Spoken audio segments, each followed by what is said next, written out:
So there are a lot of great nonprofits around the Northern Colorado area. And with me today is one of my favorite nonprofits. We do a lot of work. We believe in what they do. And here to help explain what they do is Jaymi Anderson of the Genesis Project of Northern Colorado. So Jaymi, thank you so much for being on this show. Absolutely. It's a pleasure. Yeah. So I love what the Genesis Project does. We've been involved with them for about 4 or 5 years now. It's been a while. It's been a long time. And so just kind of like tell us, what is the Genesis Project and what you guys do? Yeah, absolutely. So at a high level, our mission is empowering single mothers in their pursuit of a new beginning. What that looks like in practice is that we operate out of a multifamily house in downtown Greeley. We have 7 apartments that are we use to house the women in our program, and single mothers and their children live there. It is considered transitional housing, but it's really a long-term transitional solution because our goal for our women and for our families is to help them become economically self-sufficient. Most of our participants come from a background of substance abuse, or perhaps they've fled domestic violence. Maybe they've had some justice involvement in their past, and they're really trying to rebuild their lives.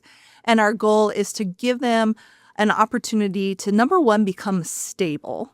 Yeah. Some of them have been through various different programs. They've been through treatment, but this is really their opportunity to truly just take a deep breath and to parent and to really figure out what that next part of their life is going to look like. We provide support in a lot of different ways. Housing that's if you look at Maslow's hierarchy, right? We meet that need at a price point of $200 a month as our participation fee. That provides a fully furnished apartment as well as counseling every week. We have a case manager on staff that they also meet with weekly, who helps them progress through the program and also set goals and persevere. And then we have a variety of different classes that we offer that just help our women to, again, just build that stable foundation. So we have people come in and do money management classes and financial literacy as well. A piece of that is career development. We do parenting classes. We do healthy relationship classes. That now looks very much like a boundaries class. That seems to be one of the big presenting factors that our participants need help with. And then we also provide other supports like addiction support. We do a roundtables, which is a social emotional curriculum that we go through that covers everything from listening to saving money and all of these values in between that come out of Proverbs. And so there's a deeper interaction with those as well. So that's kind of what we offer, just sort of phase 1 for our women for the first 9 months to a year.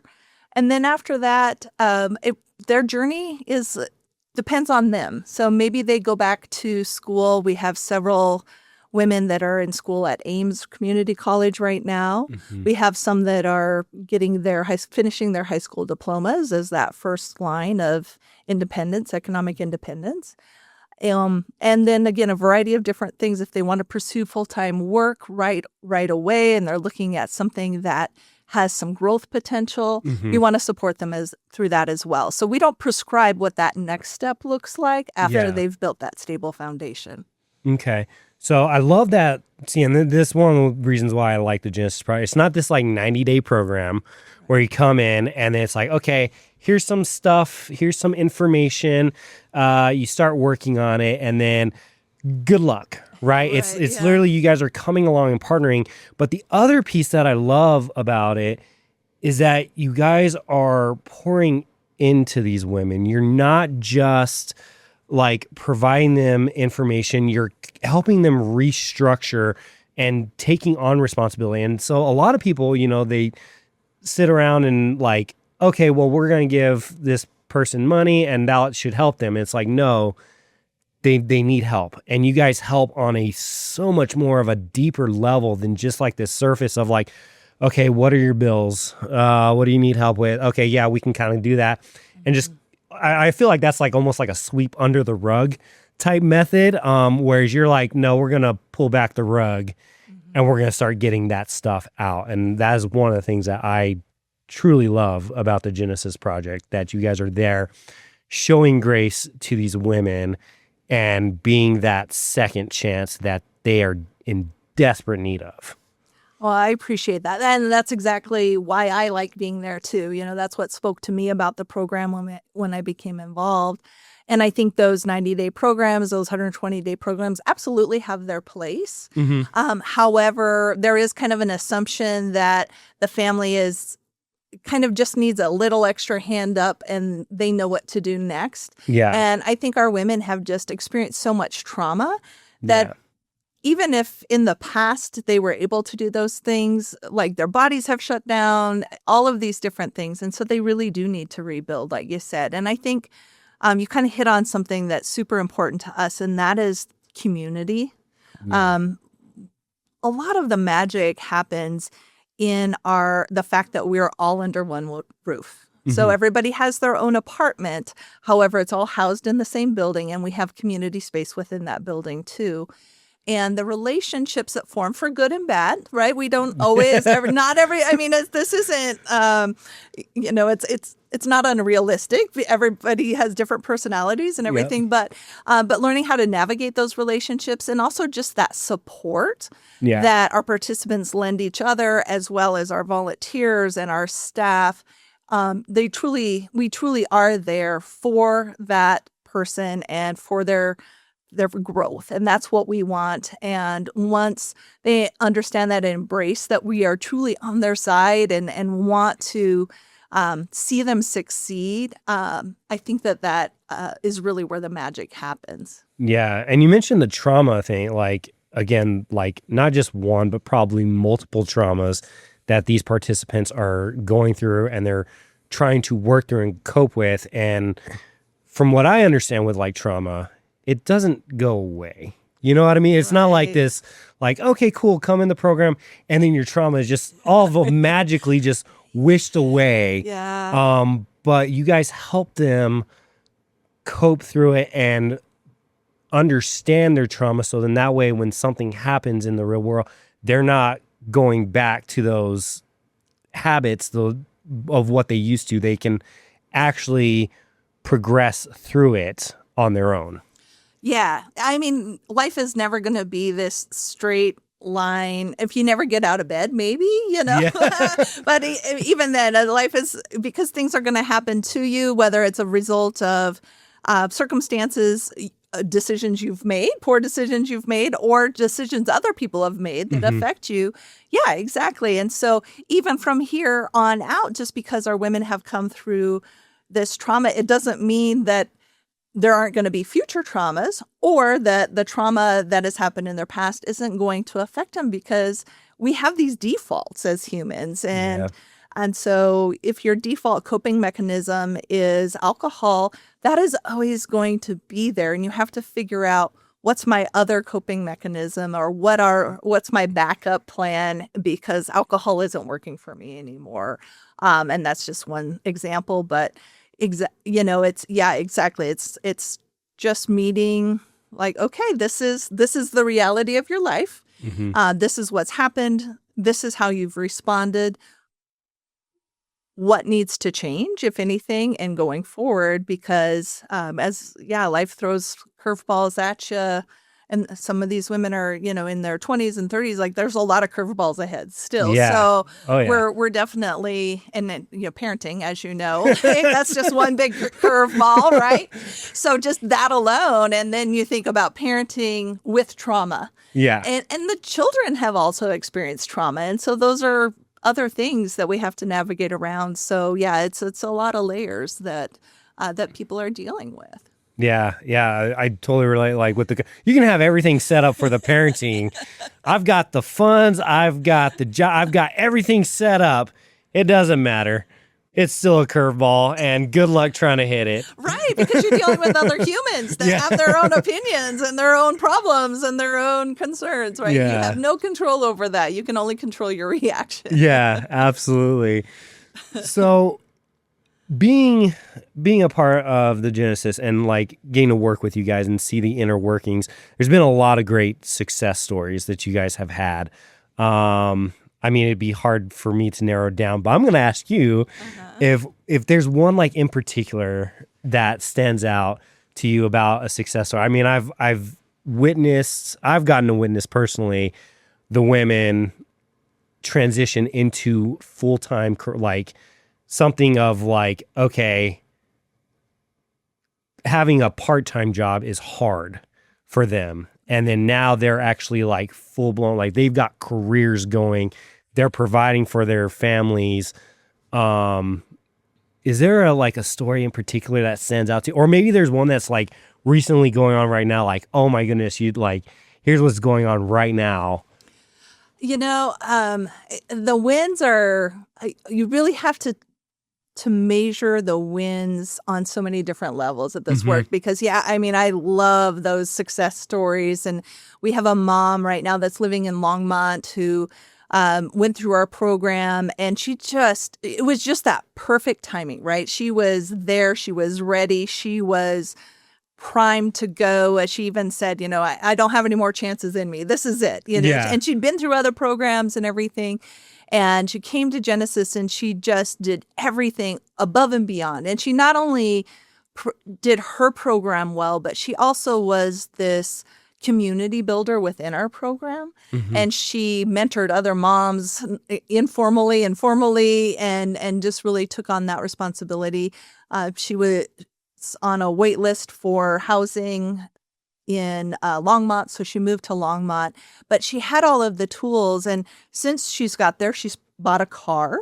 She's got a full-time job, and just that right, just knocking it out of the park. And that, man, those are great stories when you see that. But sometimes it's just these small wins. We are really fortunate to be able to work with women who are trying to be reunified with their kids. They've gotten separated through the court system for a variety of different reasons. They're in process when they come to us, and we are helping them build a stable home so that those kids come back to a stable environment. And so getting those reunification hearings, and I've been there when they're like, you're done. Like, you've got the kids full time, you're done. And you don't have to meet with court officers anymore or anything like that. Those are great things because that's all hard work they've done. Like we were just there to support and seeing them, all of that hard work come to an end for them is amazing. And then, of course, it starts again because then they're rebuilding what their family looks like now. Yeah. And so we can support them through that as well. And sometimes it's just small wins when I find out that, our moms just really, truly enjoy each other and they plan a barbecue in the backyard together as a community, not because it was an activity that we gave, that we planned or forced them. But that no, we truly missed each other. We haven't hung out. And so, we planned an activity together. And that's the piece that they take into the future is these relationships with each other and these healthy relationships with other people that understand their lived experience. Yeah. And so that is also a huge win for me. So it's really across the board. I think we always want to, as an organization, as a human for me, I want to be that final piece in the puzzle. Like, look at it's all together and it's perfect. And really what I've realized in the last 4 years as executive director is, sometimes we're just a piece of the sky. Yeah. And it doesn't look like we made a big difference. But then, we have participants come back, even participants who have left our program in the middle. And they come back and they say, no, this time was valuable. This is what I learned. And we don't always get that. But when we get those, I really do treasure those moments because it's true. We don't know what effect we're going to have on people. We don't know what effect our program is going to have on people. But the successes are there. We just always don't get to see the whole picture. Yeah. And I love that you had mentioned that, like, because to me, I think that is getting your kids back.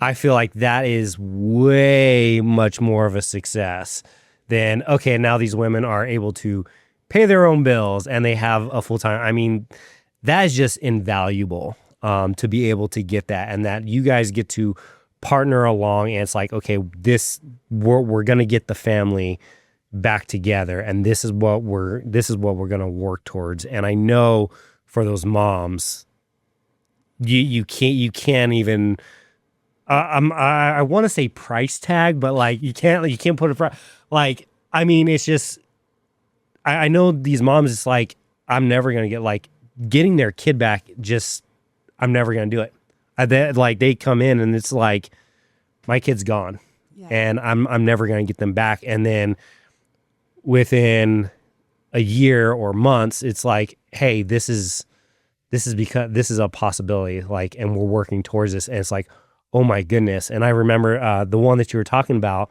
and she had a beautiful quote that her daughter had said, and said, what do you think about Genesis? And she said, I love it because I get to be with my mom. Yeah.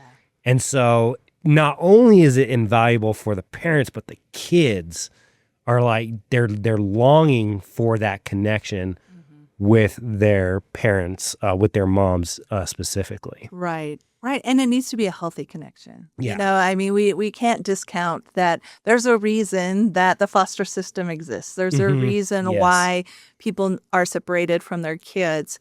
And so, yeah, what we want is we want to build that healthy mom who can bring her kids back to a healthy environment again, and not in the same problems that may have led to their removal. You know, we don't want to repeat those cycles. And so, it is really an amazing thing to see, and just helping navigate through that really complicated system. Yeah. Oh yeah. It is.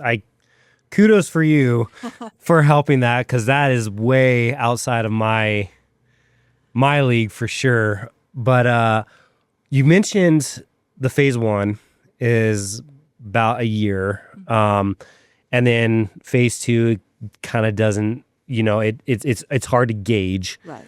But what would you say is like typical, like the average participant? Because right, you guys aren't just here to, okay, get you through phase 1, and if they want to move on after phase 1, they can. But how long can they stay in the program? We say about 4 years, because again, everybody's journey is a little bit different, but typically, we kind of have that 4-year cap. Our goal is that they are making strides and understanding what their next steps are all along the way. So it's not like, 4 years and you're out, but it is like, this is just a natural next step for you. You know, sometimes we'll see someone that has a full-time job and they're ready. And so it's like, okay, let's talk about housing. Like, what's your next step? How much does an apartment cost? Let's start getting out there and start looking at things, because we want to make sure that growth is continually happening. It could be, we want people to be comfortable, but not, this isn't the end game, right? Yeah. So whatever that looks like for them is, it's a little different. So we have some women that have been in our program for 2 years. We actually have one that's been there for 3 years, but she is a staff member now. So she is our full-time resident director. So she also goes to school, and then she lives there and also coordinates different activities within the house, kind of monitors, oversees. She's our 24-hour security and everything else. So it's kind of gratifying for us to be able to provide that opportunity, also that leadership opportunity for some of the women in our program. We can't have 7 resident advisors, but so providing that as the next step is too, and it's fun to see her growth along that way too. Yeah. And you mentioned the up to 4 years, but again, you're not kicking them out the door.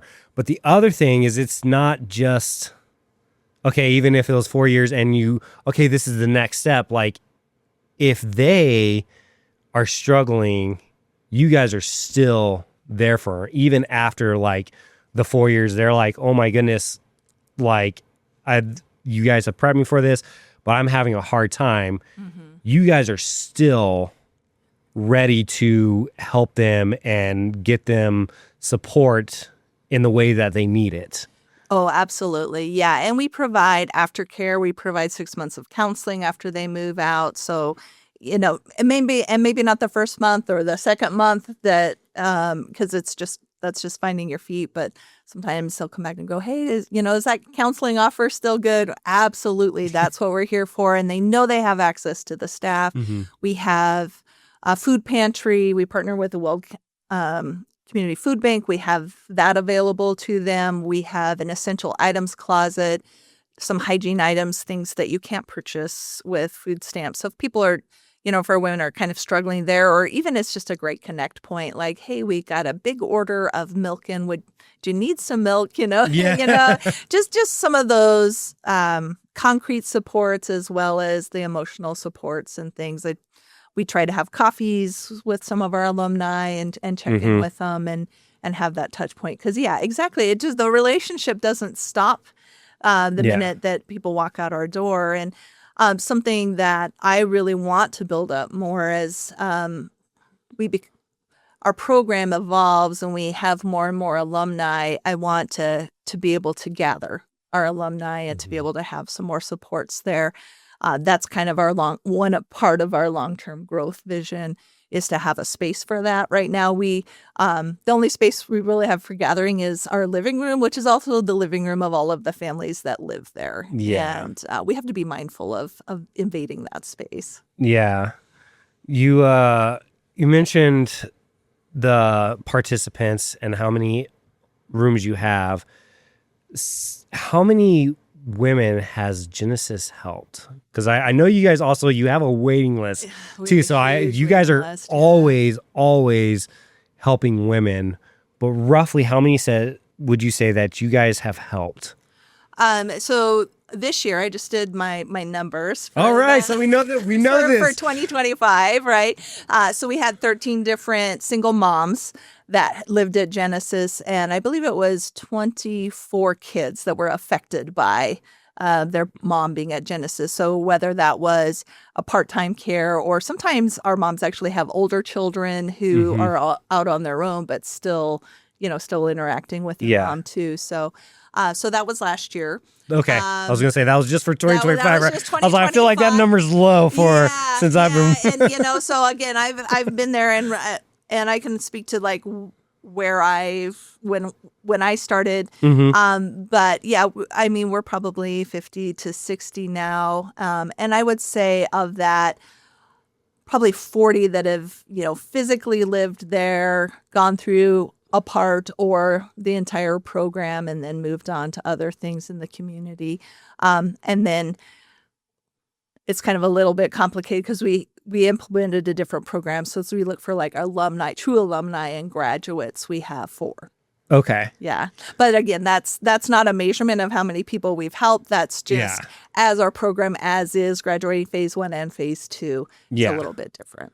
Yeah. So, I mean, helping out quite an extensive, and those are women, not to mention the families on top of that. Exactly. And that's, anywhere from 1 to 3, 4 children. Yeah. So, I mean, we're looking at hundreds of lives being impacted just since you have been there. How long has the Genesis been a part of Northern Colorado?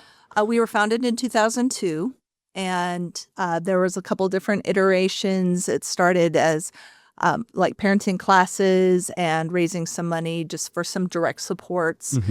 There was always a vision that there was going to be a home. Yeah. Now, it was founded with that vision. We had some property in Gallatin for a little while, didn't develop that, rented a house in Evans for a little while, what a few families lived in. And then in 2017, as an organization, we were able to take control and take out the mortgage on the multifamily house that we have now. Yeah. And that's really, again, so like I can't even tell you how many people were helped by Genesis prior to having the house because we didn't have a lot of records of that. It was, It was just people helping people. Yeah. Just And trying to make a difference. exactly. So, I mean, that number is probably double or triple of what I told you, but just talking about since we had our house is really what I'm talking about. And so giving people just that place to live and to rebuild their life. Yeah. Since 2017. And then you guys had a really great moment last year I believe it was last year, of the mortgage Yeah. is actually paid off. It is. It is. That's such a great feeling. Just to know that we don't have to worry about that. There's expenses like any homeowner has. We have to pay our utility bills and all of those things. But yeah, we do not owe any sort of payment on the property that we have. And that is such a great moment. That was definitely something our board was looking at, always aspiring to. And we, it was everyone, and there was one donation, a large donation that kind of pushed everything over the top. And the board was like, let's do it. Let's pay this off. We don't want to deal with this anymore. And, there has been so many nonprofits that are struggling right now and relying on different funding models and federal funding and things like that. It feels like everything's up in the air. The economy is up in the air.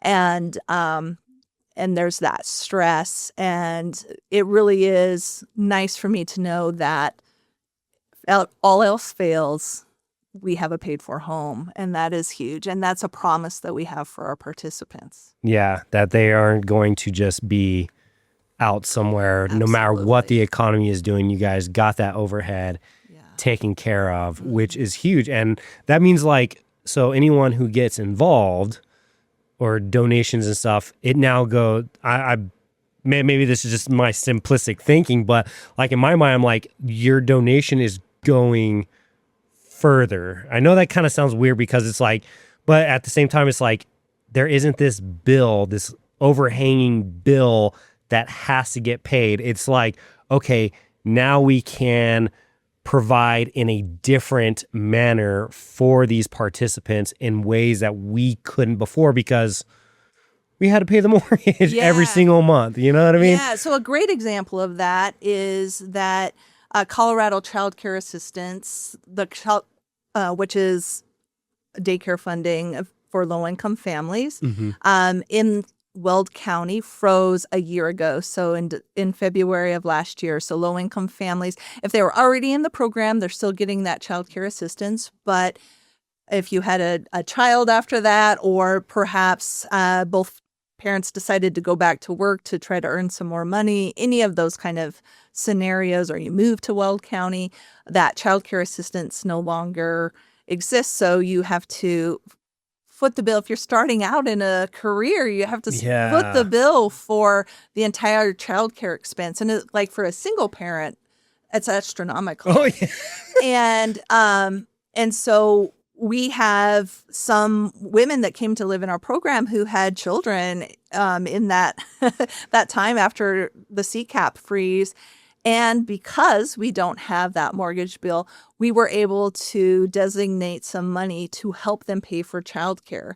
Because how do you gain economic independence as a single adult if you're not working? But if you're working and that entire bill goes back to childcare, it's pretty hard to pay rent and buy food and all of that kind of thing. So we're able to help with that assistance now. And a lot of it is because we were able to pay off that mortgage. So we have one less bill. So like you said, we were able to provide that assistance. Yeah. Well, and I remember, so when me and my wife, when we first had kids, it was literally, we were looking at childcare, and she would go to work for a whole month. And then she would only be bringing home after childcare, right, if we paid for daycare and all that stuff, for a whole month's worth of work, she would be bringing home $400. Yeah. At the end of it all. And that was just daycare. And I was like, that doesn't make sense. So let's just bring you home. And so for a single mom, right, you don't have that option. Yeah. It's like, okay, crud, what are we going to do? And so that is amazing that you guys have been able to steward the finances correctly, because there's also organizations that unfortunately don't, but you guys were able to do something very big that now is paying so much more dividends in the help that these women are now getting. Yeah. And I mean, it's practical help. Like there's no other options. Yeah. You know, we just couldn't, as the babies were young. And so the moms were parenting those young children and kind of working their way in the program. And then we kind of got to the point of like, okay, now we need to help them figure this out and figure it out for us as well. And there's a lot of childcare centers that are very happy to partner with us and to offer us the CCAP rate, which is less than someone would pay that's not on CCAP. And so helping with that. And then we're also partnering with the Colorado Early Childhood Network as well in the Early Head Start program. So we were able to open that door as well. But it's complicated. Yeah. It's just like you said, you go to work for a whole month and you have $400 left. If you were not living, if your wife was not living with you and having that option, like what are your options? It's not like you can just go and get a higher paying job all the time. Yeah. Or finding sometimes higher paying jobs are shift work, which doesn't coincide with daycare hours. Yeah. So there's a lot of complications when you're a single parent for sure. Yeah. So how can people get involved with the Genesis? I know you guys got, right, obviously there's donations, but you guys also have other ways that people can get involved.